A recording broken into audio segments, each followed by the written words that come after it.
Gotta find my spot. Gotta find my spot. Gotta find my spot. There's my spot. There's my spot.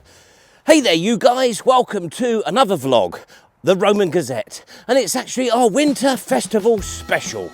Today, we're going to look into a Roman fort conundrum. Known simply these days as Ambleside Roman Fort because of its location on the edge of Ambleside by Lake Windermere. Experts have been debating for years what the Romans called it. And I have mistimed this walk-in, but I'm going to push through nonetheless. Interpreting the Antonine itinerary, Route X potentially suggests that this place is Galava, but other experts think it is Clanoventa. These are the remains of the Praetorium, or the commanding officer's house. To reflect the officer's status, higher quality housing was necessary. Commanding officers may have been accompanied by their families, and all would have been expected to accommodate visiting officials. I'm walking along the amazing ramparts, and behind me you can see the central buildings of the Roman fort. Essential defence for the Romans when they invaded the Lake District National Park. So I'm in the centre of the fort now. We've got the granaries on the right, and then over here there's something really interesting which we're going to go and have a look at now. The Lake District has always been famous for tourism, and the Romans spotted that opportunity too. Where did the Romans put all that money that they made from selling Beatrix Potter goodies? Well, here it is. It's the treasury, and I am going down into it. It's one of those squee moments on the Roman Gazette. Of course, the Romans didn't really have Beatrix Potter. That hadn't been invented at that stage.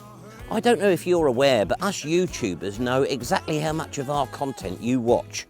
And it's clear to me that 60% of you aren't getting to see the hilarious joke that appears after the titles at the end of every edition of the Roman Gazette. So stay tuned, for crying out loud. This mound is next to the fort, and I often drive by and see children playing here in the summer.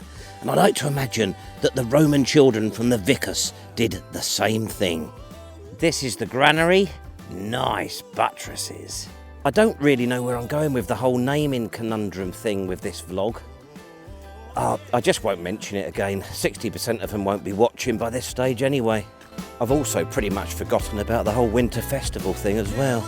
This is the ditch at the lakeside gate, and you can imagine the children waiting here for their fathers to return from across the lake, perhaps bearing their winter festival presents. Let's have a look at one of my favourite bits here.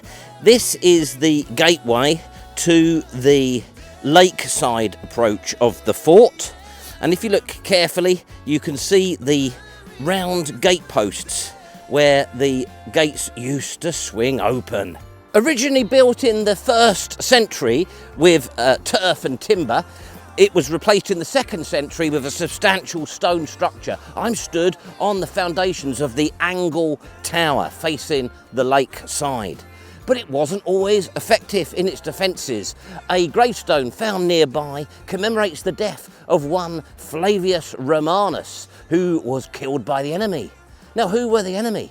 It was us, or whatever constituted British then.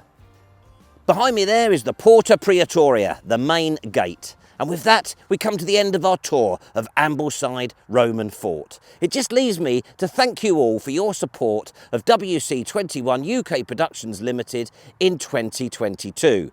The new edited people have got the ending sorted out now. It's going to be slick. I haven't finished yet. So make sure you like and subscribe, and we'll see...